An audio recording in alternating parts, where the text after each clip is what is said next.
하나님께서 말씀을 통하여 오늘도 우리에게 은혜 주시기를 원합니다. 북쪽 위쪽에는 조금 비가 많이 왔는데 우리가 살고 있는 요 아래쪽에는 비교적 비가 오질 않았습니다. 그래서 가물어도 너무 가물더라고요. 심겨놓은 무도 가뭄을 타고 배추도 가뭄을 타는데 어제 잠깐 비가 왔어요.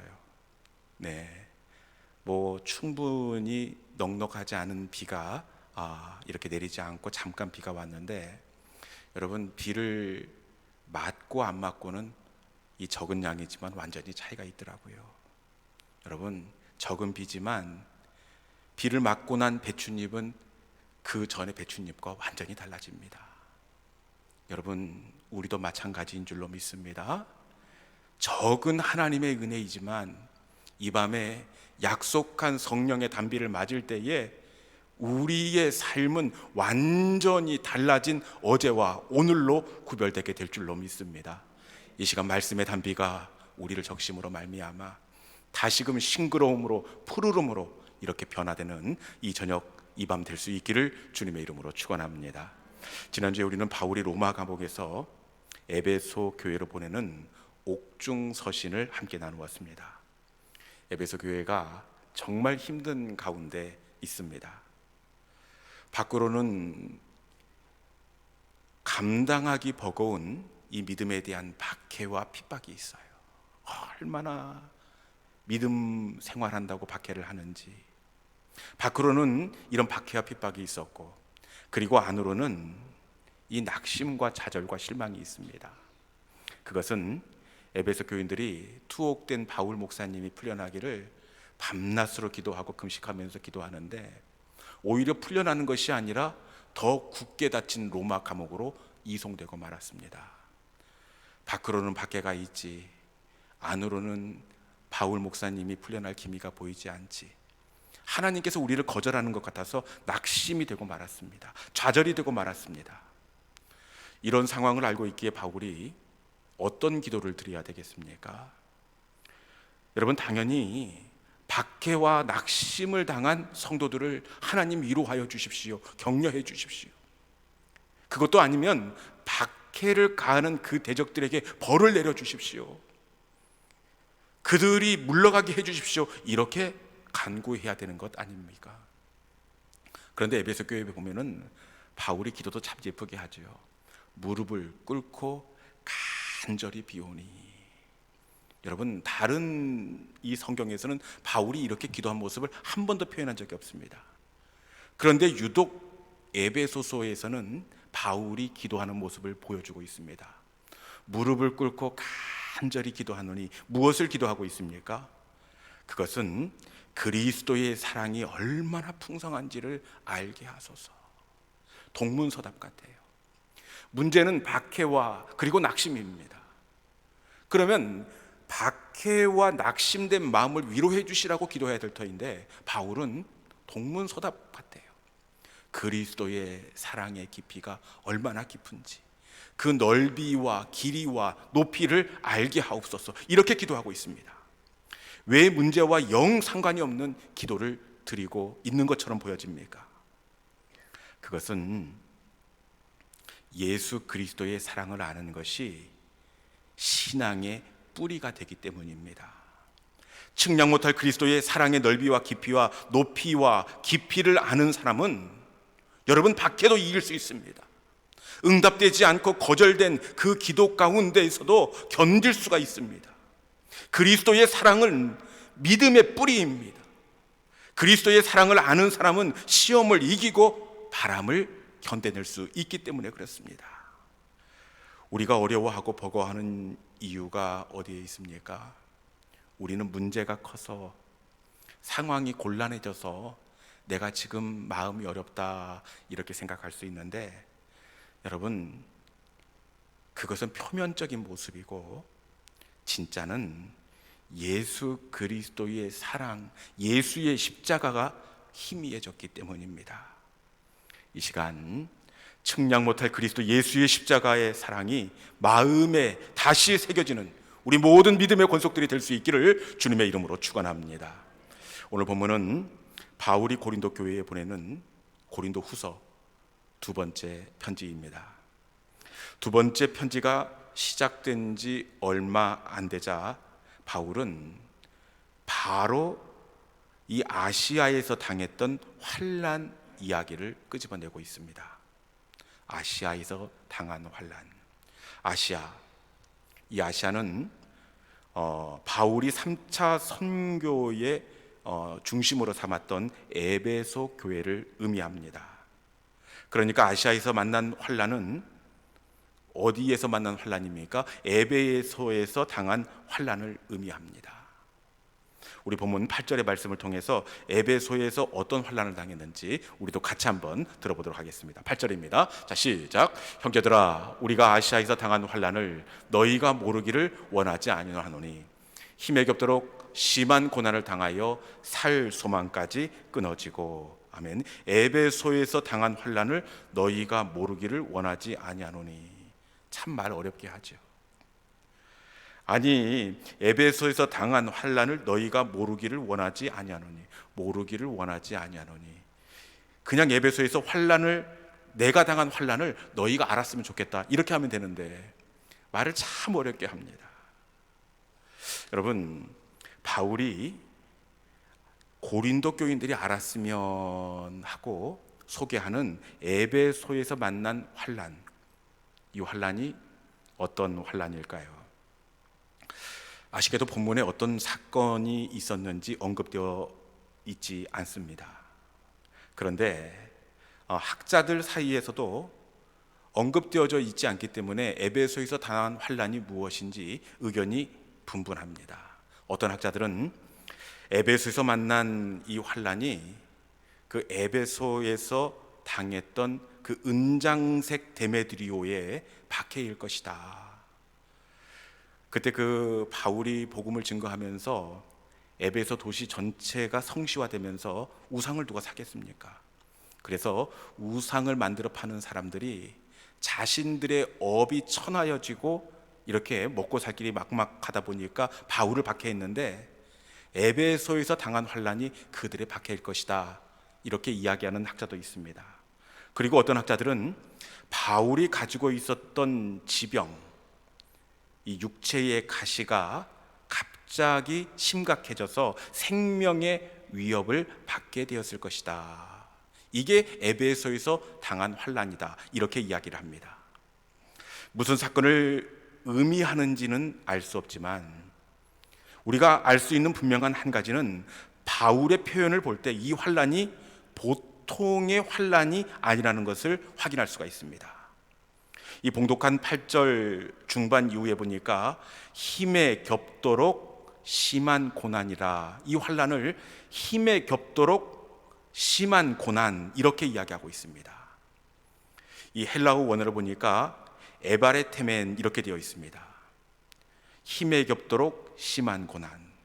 이 에바레테멘은 이 짐을 지다 라는 그런 의미를 가지고 있는데, 에바레테멘의 용례를 보니까 힘에 겹도록 무거운 짐을 지고서 주저앉아 버린 짐승, 무거운 짐을 지고서 일어날 수 없어서 주저앉은 짐승, 이렇게 되어 있습니다. 어떻게 바울의 상황이 그대로 느껴지지 않습니까? 짐을 너무 무겁게 져서 일어나려고 끙끙대지만 도저히 그 짐승이 일어날 수 없듯이 바울의 고난이 그렇다는 겁니다. 어떤 사건인지는 모르지만 너무 아프고 너무 견디기 버거워 도저히 일어날 수 없던 어떤 상황이 이 바울이 만난 환난이라는 겁니다. 짐을 졌지만 도저히 일어날 수 없습니다. 그래서 이어지는 말씀에 보니까 살 소망까지 끊어지고, 살 소망까지, 살고 싶은 마음이 뚝 떨어질 만큼 그런 마음이 들었다는 겁니다. 살 소망, 이 엑사포레테나라는 헬라어를 쓰고 있는데 갈 길이 완전히 끊어진 절벽, 길인 줄 알고 갔는데 거기가 끊겨서 절벽이 있습니다. 지금 바울이 당한 그 환난이 갈 길이 완전히 끊어져 버린 절벽이라는 그런 상황을 우리가 함께 연결해서 생각해 볼 수가 있습니다. 그래서인지 한 절 아래 9절에 보니까 어떻게 되어 있습니까? 우리는 우리 자신이 사형 선고를 받은 줄 알았나니. 사형 선고를 받았다, 이렇게 표현하고 있습니다. 사형 선고, 형량이 정해져 죽음이 확정된 상태, 이게 바로 사형 선고입니다. 그러니까 바울은 바뀌지 않는 죽음이 확정된 상태 가운데 있음을 우리가 읽어낼 수가 있습니다. 에베소에서 바울이 매우 곤란하고 참담한 어떤 환난을 당한 것은 분명한데, 여러분, 이 사형 선고와 같은 이 환난을 바울이 왜 당했겠습니까? 이 환난을 바울이 어떤 실수나 잘못으로 당했겠지, 이렇게 생각할 수 있는데, 여러분, 사실 이 환난은 하나님이 에베소에 사역하고 있는 바울에게 보내신 걸로 그렇게 읽어낼 수가 있습니다. 9절 말미를 보면 어떻게 되어 있습니까? 하나님만 의지하게 하려 함이라. 하나님만 의지하게 하려 함이라, 이렇게 되어 있습니다. 여러분, 하나님께서 바울에게 사형 선고와 같은 이 환난을 보내셨다는 겁니다. 여러분, 그런데 하나님이 혹시 다른 곳에서는 몰라도 에베소에서 사역하고 있는 이 바울에게만은 사형 선고와 같은 곤란한 일을 보내시면 안 되는 겁니다. 왜냐?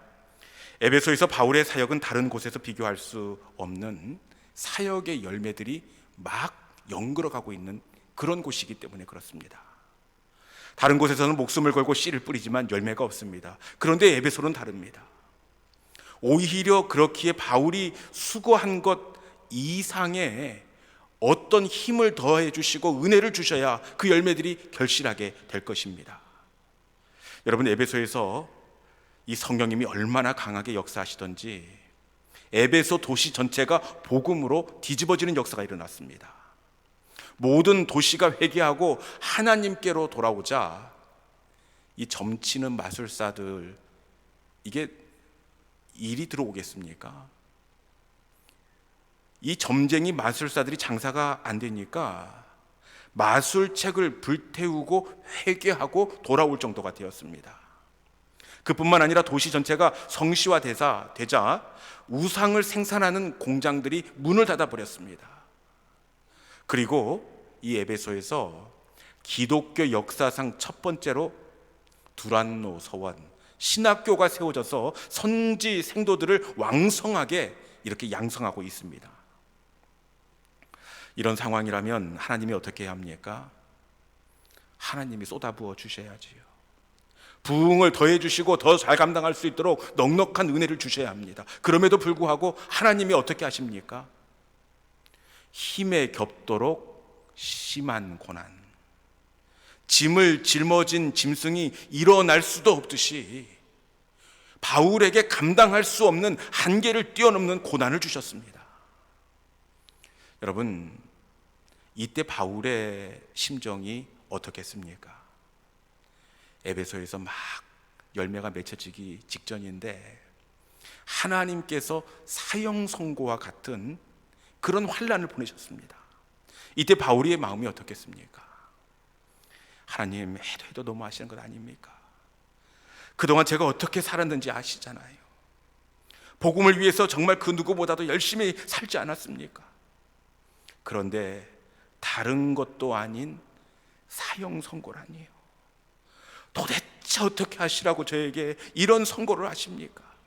하나님, 이 환난이 어떻게 될지 저는 너무 무섭고 너무 아픕니다. 아마 바울이지만 이 사형 선고 앞에서 당황하고 그리고 낙심이 되고 좌절이 되지 않았겠습니까? 그러면 여러분, 왜 우리 하나님은 사역을 잘하고 있는 이 바울에게 사형 선고와 같은 환난을 보내셨을까요? 사실 하나님은 감당할 시험밖에 주시지 않는다고 말씀하셨는데 왜 유독 에베소에 있는 바울에게는 사형 선고, 살아날 수 있는 가능성이 보이지 않는 절망의 시간을 바울에게 보내셨을까요? 왜 그랬을까요? 혹시 바울이 잘 되는 것이 꼴보기가 싫어서, 그것도 아니면 아주 바울을 죽이기 위해 사형 선고와 같은 고난을 보내셨을까요? 그렇지 않습니다. 우리 하나님께서 사형 선고를 내리신 이유가 9절 말씀에 있습니다. 우리 9절 말씀 같이 한번 읽어봅니다. 자, 시작. 우리는 우리 자신이 사형 선고를 받은 줄 알았으니 이는 우리로 자기를 의지하지 말고 오직 죽은 자를 다시 살리시는 하나님만 의지하게 하심이라. 아멘. 바울에게 사형 선고를 내리신 이유가 무엇입니까? 마지막 부분에 보니까 오직 하나님만 의지하게 하려 함이라. 바울에게 사형 선고를 내리심은 바울이 오직 하나님만 의지하게 하려 함이었습니다. 앞서 말씀드렸다시피 에베소에서의 바울은 하는 일마다 너무 잘 되는 겁니다. 우리가 앞서 말씀드렸다시피 이 복음이 얼마나 왕성하게 증거되었으면 우상 파는 기념품 가게가 다 문을 닫았다니까요. 수많은 점쟁이 마술사들이 주술책을 불태워버리고 회개하고 항복합니다. 신학교도 얼마나 잘 되든지 신학생으로 에베소에서는 그 학생들이 넘쳐나서 이 강당을, 교실을 증축해야 되는 그런 상황 가운데 있습니다.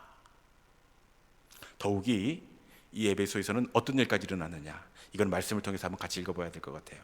우리 사도행전 19장 12절에 있는 말씀 자막을 통해서 한번 읽어볼까요?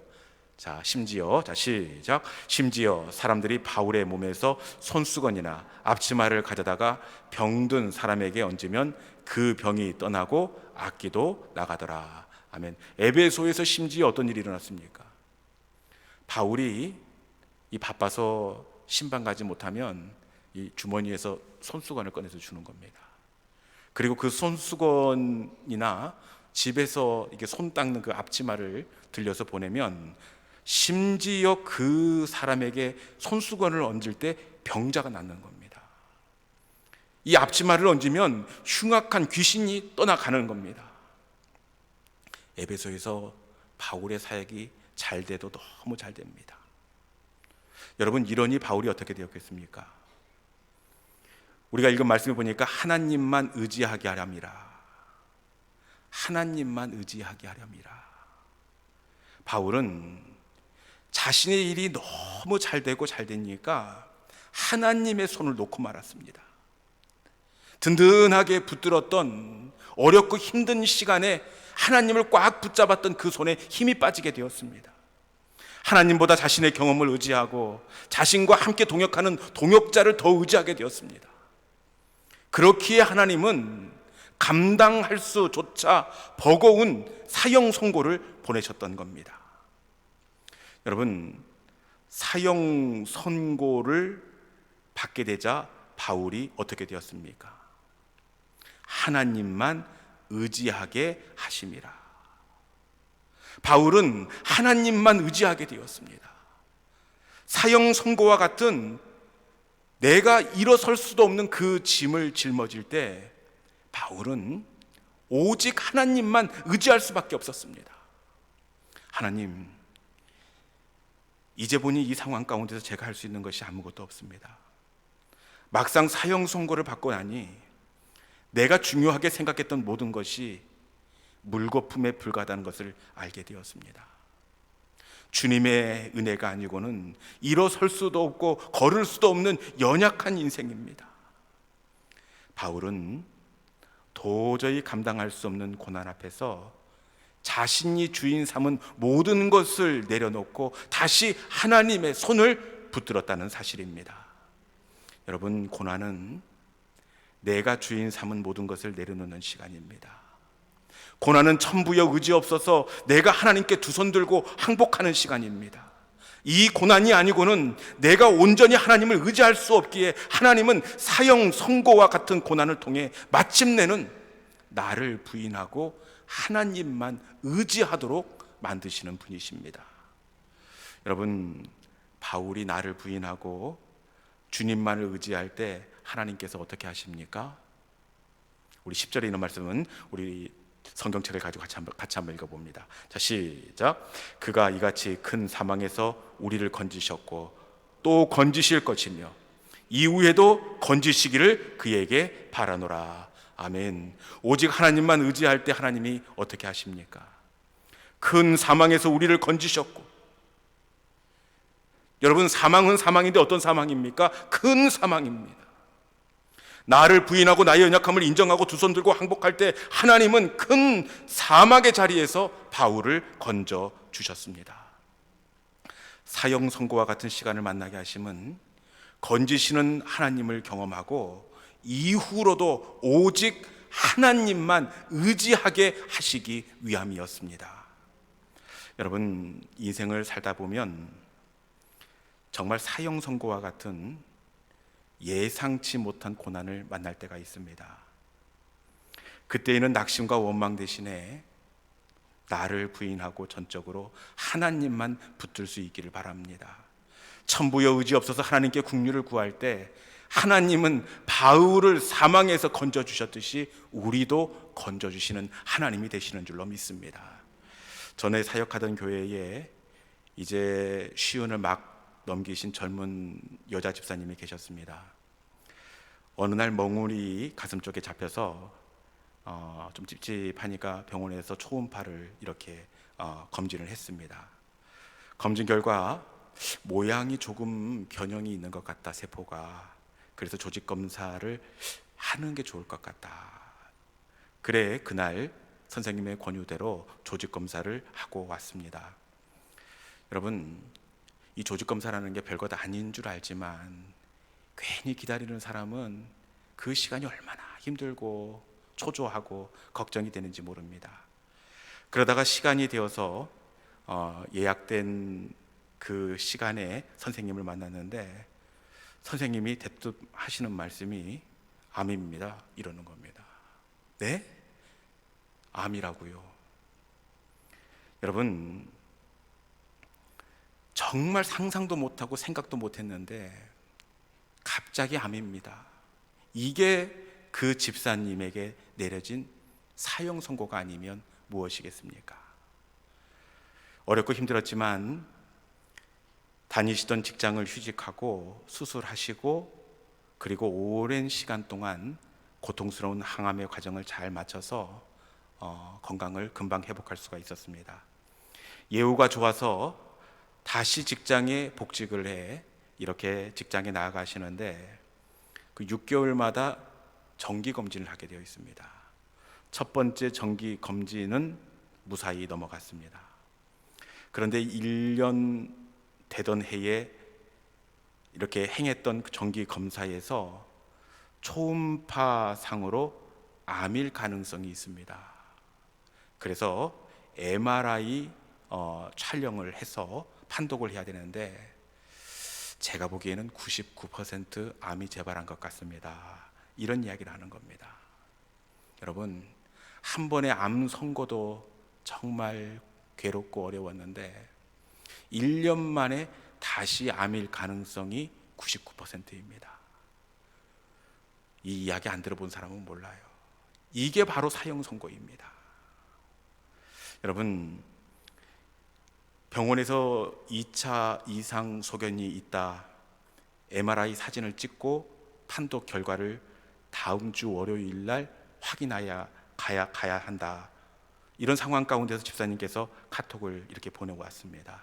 사랑하는 목사님, 결과를 기다리는 동안 제가 할 수 있는 것이 아무것도 없어요. 그래서 저는 다시 주를 바라봅니다.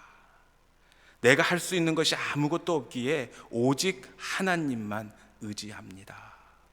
사형 선고와 같은 그 판결을 받은 그때에 여러분, 정말 내가 할 수 있는 것이 아무것도 없으니까 오직 주님만을 의지할 수밖에 없습니다. 집사님의 마음이 가난해지더라는 겁니다. 여러분, 그런데 다행스럽게도 결과가 어떻게 나왔느냐? 조직 검사 결과 변형은 있지만 암은 아닙니다. 이렇게 결과가 나왔습니다. 여러분, 집사님에게 다시 선고된 이 암 사형 선고였습니다. 그렇지만 이 시간을 통해 집사님은 다시 자신이 붙잡았던 모든 것을 내려놓고 단단히 하나님을 붙잡고 의지하는 기회로 삼았다는 사실입니다. 여러분, 우리도 살다 보면 이 집사님과 비슷한 예상하지 못한 이 사형 선고와 같은 이런 소식을 만날 때가 있습니다. 어떤 분들은 상상도 못했는데 잘 살 줄 알았던 이 아이들이 둘이 티격태격 하더니 이혼 도장을 찍었다는 겁니다. 여러분, 부모에게 이게 사형 선고입니다. 그리고 어떤 분에게는 꼭 그 직장에 나갈 줄 알았는데 마지막 관문에서 돌려보내는 것, 이게 그 가정의 사형 선고일 수 있습니다. 여러분, 기억하십시오. 하나님은 우리의 가정 가운데 왜 이런 시간, 환난의 시간을 허락해 주시는 겁니까? 그것은 더욱 하나님만 의지하게 하려 함이라. 나를 부인하고 내가 세웠던 그 계획을 내려놓고 오직 하나님만 붙들고 이후에도 내가 붙든 그 하나님으로 일어나기를 기대하시기에 하나님은 우리에게 버거운 그 어려움의 시간을 허락해 주신다는 사실입니다. 고난이 깊을수록 더더욱 나를 부인하고 하나님의 긍휼을 구하는 우리 모든 믿음의 성도들이 될 수 있기를 주님의 이름으로 축원합니다. 이 시간 주신 말씀을 붙잡고, 하나님, 주님의 은혜가 아니고는 살 수 없습니다. 내 호흡마저도 우리 하나님께서 은혜 주실 때에 의미가 있습니다. 크신 계획 볼 수도 없고 그래서 작은 고난에 지쳐 넘어진다고 하더라도 하나님, 그 시간이 나를 부인하고 더더욱 하나님을 의지하는 기회로 삼게 하여 주옵소서.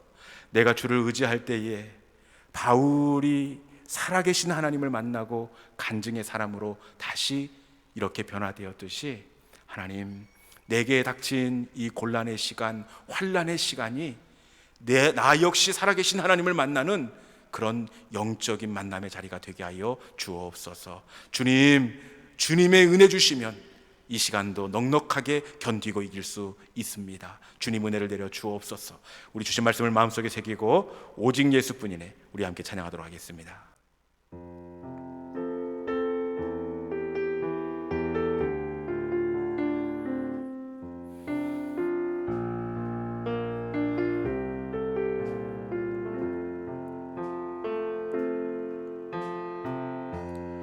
은혜 아니면 살아갈 수가 없네. 호흡마저도 다 주의 것이니 세상 평안과 위로 내게 없어도 예수, 오직 예수뿐이네. 다시 한번 할까요? 은혜 없으면, 은혜 아니면 살아갈 수가 없네. 호흡마저도 다 주의 것이니 세상 평안과 위로 내게 없어도 예수, 오직 예수뿐이네. 크신 계획 다 볼 수도 없고 작은 고난에 지쳐도 주께 묶인 나의 모든 삶 버티고 견디게 하시네.